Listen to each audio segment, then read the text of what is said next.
اگر میرا انتقال ہو جائے تو کیا تم میری قبر کے بعد میری قبر کو سجدہ کرو گے؟ آج کل کے لوگ ہوتے تو کیا کہتے ہیں؟ ہاں کریں گے، کر ہی رہے ہیں۔ ارے کر رہے نہیں کر رہے ہیں؟ جتنے بزرگوں کے مزارات ہیں سب سجدہ گاہ بنے ہوئے ہیں، سب سجدہ گاہ بنے ہوئے ہیں۔ اور اللہ کے نبی صلی اللہ علیہ وسلم کے آخری الفاظ کیا ہیں؟ لعن اللہ الیہود والنصارى اتخذوا قبور انبیائہم مساجد۔ اللہ یہود و نصارہ پر لعنت کرے، ان کو اپنی رحمت سے دور کر دے۔ ان تمام یہودیوں اور عیسائیوں نے اپنے اپنے نبیوں کی قبروں کو سجدہ گاہ بنا لیا، سجدہ کرنے لگے۔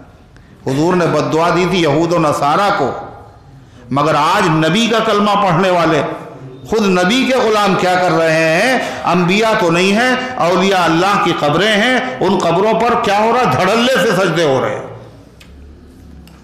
کوئی روکنے والا نہیں، کوئی ٹوکنے والا نہیں۔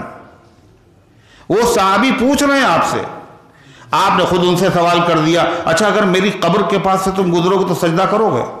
نہیں، اے اللہ کے نبی قبر کو تو سجدہ نہیں کریں گے۔ یہ ان کا جواب تھا۔ تو آپ نے فرمایا جب وہ آدمی جس کا انجام، آخری انجام موت ہے، آج نہیں تو پھر کل، جو زندہ ہے وہ جان لے کر کے آیا، مرنے والا ہے، جس کو قبر میں لٹایا جائے گا، جس کو دفنایا جائے گا، وہ سجدے کے لائق کیسے ہو سکتا ہے؟ جب وہ زندگی میں نہیں تھا سجدے کے لائق تو مرنے کے بعد سجدے کے لائق ہو جائے گا؟ کیسے کیسے لوگ ہیں، زندگی میں نہیں کرتے تھے سجدہ، جب مر گئے تو اب قبروں پر سجدہ کر رہے ہیں۔ یعنی انتہا، پہلے تو کچھ تھوڑا بہت اختیار تو تھا، کم سے کم کھا لیتے تھے، پی لیتے تھے، کہیں آ جا لیتے تھے، بزرگ لوگ تھے نا، دعوت میں بھی چلے جاتے تھے۔ اب تو قبر ہی میں لیٹے، نہ کہیں آ سکتے ہیں نہ جا سکتے، بالکل مجبور اور بے بس ہیں۔ جب زندہ تھے تب سجدہ نہیں کیا، جب مر گئے تو اب سجدہ کر رہے ہیں۔ اس کو کیا کہا جائے؟ مجبوری سے فائدہ اٹھا رہے ہیں۔ اگر زندہ ہوتے تو کیا کرتے وہ؟ اگر واقعی وہ سچے بزرگ ہوتے، اللہ کے ولی ہوتے، تو کوئی ولی ایسا نہیں ہو سکتا جو سجدہ کرتے ہوئے دیکھے اور پھر منع نہ کرے، روکے نہیں۔ اور سیدھی سی بات ہے، بالکل سیدھی بات ہے، اس میں کوئی اختلاف نہیں، دیوبندی اور بریلی اور اہل حدیث اور یہاں اور وہاں، کچھ نہیں۔ ہر مسلمان کی نظر میں اللہ کے بعد سب سے اونچا مقام اور مرتبہ کس کا ہے؟ جناب محمد۔ ارے ہے نہیں، اس میں کسی کا اختلاف نہیں، پوری امت متفق ہے۔ جب سب سے اونچا مرتبہ آپ کا ہے اور آپ اپنی زندگی میں اپنے آگے سجدہ کرنے کی اجازت نہیں دیتے، اور مرنے کے بعد بھی آپ سجدہ کرنے کی اجازت نہیں دیتے، اب جتنے بھی بڑے دنیا میں ہیں وہ سب چھوٹے ہیں۔ اگر وہ بڑے بنے ہیں تو کیسے بڑے بنے ہیں؟ محمد رسول اللہ صلی اللہ علیہ وسلم کی غلامی کی وجہ سے بنے ہیں۔ تو جب ان غلاموں کے جو سب سے بڑے آقا ہیں، جب ان کے لیے سجدہ جائز نہیں تھا، تو ان غلاموں کی قبروں پر یا ان کے مزاروں پر یا ان کے درباروں میں سجدہ کیسے جائز ہو سکتا ہے؟ تو اللہ تعالیٰ نے قرآن پاک کی صورت میں تعلیم دی ہے، کہے دی شر سے بچنے کی، آفات سے بچنے کی، ٹونے اور ٹوٹکے سے بچنے کی، جادو سے بچنے کی۔ اگر ہو گیا ہے تو اس کو پڑھنے سے ختم ہو جائے گا، اور اگر نہیں ہوا ہے، اندیشے تو ہیں، خطرے تو ہیں، کیا معلوم کب کوئی کیا کر دے، کس کی پیشانی پہ کیا لکھا ہوا ہے، پتہ نہیں ہے ہم لوگوں کو۔ یہ حضرت شیخ سعدی کہتے ہیں اگر ہم لوگوں کو دل کا حال معلوم ہو جاتا تو ایک آدمی دوسرے کے برابر بیٹھنا بھی، اس کے دل میں کیا چل رہا ہے، ہم تو اسے اپنا سمجھتے تھے، مگر یہ کیا کر رہا ہے کوئی نہیں جانتا، لیکن اللہ سب کو جانتا ہے اور سب کی طاقت کو بھی جانتا ہے، اور سب اسی کے محتاج ہیں۔ ہر نفع ہر نقصان سب اللہ کے قبضے میں ہے، اس کی مرضی کے بغیر نہ کبھی کچھ ہوا اور نہ کچھ ہوتا ہے اور نہ کچھ ہوگا۔ لہذا اللہ تعالیٰ نے کیا فرمایا؟ پناہ چاہنا مجھی سے، جب تم ہماری حفاظت میں آ جاؤ گے تو ہر چیز سے ہم تمہیں بچا لیں گے۔ اگر مبتلا ہو گئے تو پریشانی دور ہو جائے گی، اگر مبتلا نہیں ہوئے تو پریشانی میں مبتلا ہونے سے ہم تمہیں بچا لیں گے، کرنا کیا، کتنے پیسے خرچ ہوں گے، کتنا زعفران لگے گا بتائیے، کتنا لمبا دھاگا لا کے لانا پڑے گا، مشک لگے گا، زعفران لگے گا، پیسے خرچ ہوں گے، کہنے بڑا ڈینجر معاملہ ہے، اس پہ اتنا خرچہ آئے گا، ہے یہی تو ہو رہا ہے۔ حضرت مولانا صدیق صاحب رحمۃ اللہ علیہ فرماتے تھے ان کے چکر میں نہ پڑو، ان عاملوں کے چکر میں یہ تمہیں لوٹ لیں گے، نہیں ضرورت ہے کسی کی۔ اللہ نے اپنے بندوں پہ بڑا کرم فرمایا، ہر بندے کو اللہ تعالیٰ نے طریقہ سکھا دیا اپنی حفاظت کا، اپنے تحفظ کا، اور اس سے اچھا کوئی طریقہ ہو ہی نہیں سکتا۔ کیا طریقہ ہے؟ قل اعوذ برب الفلق اور قل اعوذ برب الناس۔ کیا کرنا ہے؟ ویسے تو روزانہ آدمی پڑھ کے دم کرے، جو سنت حضور پاک صلی اللہ علیہ وسلم کی، ہاتھ پہ 3 مرتبہ پڑھ لیا، 3 مرتبہ، اور دم کر کے پہلے سر پہ، پھر چہرے پہ، پھر آگے جسم کے اوپر جہاں جہاں ہاتھ پہنچے۔ دوسرا طریقہ، پانی، 1 گلاس پانی لیا، 7 مرتبہ الحمد شریف، 1 مرتبہ قل اعوذ برب الفلق، 1 مرتبہ قل اعوذ برب الناس، بس پڑھ کے پی لیا۔ چاہے جیسا سفلی ہو، اور چاہے جیسا جادو ہو، اور چاہے جیسا ٹونا ٹوٹکا ہو، پورے اعتقاد اور یقین کے ساتھ، یقیناً وہ ختم ہو کے رہے گا، اس کا وجود باقی نہیں رہے گا۔ اللہ کے کلام میں بڑا پاور ہے، بڑی طاقت ہے۔ تو کیا فرمایا، کیا کہو گے؟ قل اعوذ برب الفلق، کہیے میں پناہ چاہتا ہوں، میں حفاظت کی درخواست کرتا ہوں، کس سے؟ رب الفلق، صبح کے رب سے، مخلوق کے رب سے، یعنی جو مخلوق کا رب ہے وہی پناہ دے سکتا ہے، وہی حفاظت کر سکتا ہے، وہی مشکلات سے بچا سکتا ہے۔ کوئی بھی مخلوق حفاظت نہیں کر سکتی، چاہے وہ چھوٹی ہو چاہے بڑی ہو، چاہے نبی ہو چاہے ولی ہو۔